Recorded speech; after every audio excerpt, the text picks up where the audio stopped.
2018 में महाराष्ट्र सरकार ने मराठा वर्ग को सरकारी नौकरी और उच्च शिक्षा में 16% आरक्षण दिया था और उसको लेकर लगातार सुप्रीम कोर्ट में सुनवाई चल रही थी और जिसके चलते ये जो आरक्षण है ये 50% से ऊपर निकल गया था पहले के आरक्षण को मिलाकर। अब सुप्रीम कोर्ट ने इस मराठा समुदाय को जो आरक्षण दिया गया इसको असंवैधानिक करार दे दिया है। सुप्रीम कोर्ट का बड़ा फैसला है ये। आर्थिक और सामाजिक पिछड़ेपन के आधार पर दिया गया था ये आरक्षण। मराठा आरक्षण 50% सीमा का उल्लंघन है, ये सुप्रीम कोर्ट ने कहा है।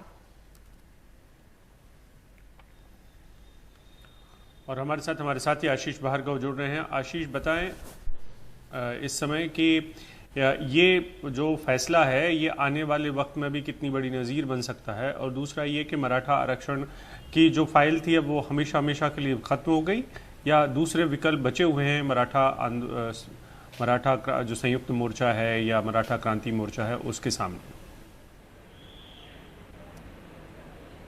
जी देखिए, वो तो आप जानते हैं कि एक अलग से एक प्रक्रिया है। आप उस प्रक्रिया से जा सकते हैं, विधानसभा में दोबारा जा सकते हैं, कुछ चेंजेस कर सकते हैं, वो तमाम चीज़ें हैं।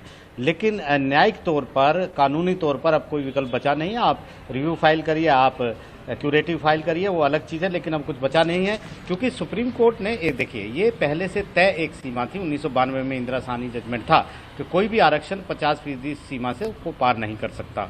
तो यहाँ पर इसे पार किया गया था। 16% आरक्षण मराठा समुदाय को दिया था महाराष्ट्र सरकार ने 2018 में, जिसे घटाकर हाई कोर्ट ने कम कर दिया था।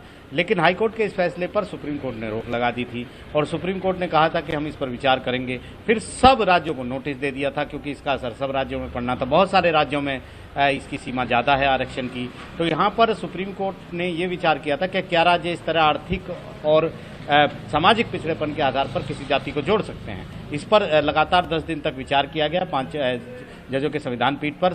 यह भी था कि क्या 1992 के फैसले पर फिर से विचार किया जाए जिसमें 50% सीमा तय की गई थी, और अब फैसला आया कि वो फैसला बिल्कुल सही था और कोई आगे इस पर विचार करने की जरूरत नहीं है। और मराठा जो आरक्षण है वो समानता के अधिकार का उल्लंघन करता है, संवैधानिक है, उसे रद्द कर दिया गया है। और साथ ही साथ ये भी कहा है कि राज्य के पास ऐसी शक्ति नहीं है कि वो किसी भी जाति को आर्थिक और सामाजिक आधार के से पिछड़ापन घोषित कर दे। असाधारण परिस्थितियां दिखानी पड़ेंगी इंदिरा साहनी के जजमेंट की तरह। वो कोई असाधारण परिस्थितियां महाराष्ट्र सरकार नहीं दिखा पाई है कि मराठा समुदाय को इस तरह का आरक्षण देने के लिए असाधारण परिस्थितियां राज्य में हैं। साथ ही ये भी कहा है कि कोई भी आरक्षण मराठा जो समुदाय है उसको आर्थिक और सामाजिक आधार पर पिछड़ा नहीं कहा जा सकता है। तो काफ़ी बड़ा ये जजमेंट है और काफ़ी महाराष्ट्र की राजनीति पर इसका काफ़ी असर भी होगा। और सुप्रीम कोर्ट ने साफ कर दिया है कि 50% की जो सीमा है उसको इस तरीके से पार नहीं किया जा सकता है। जी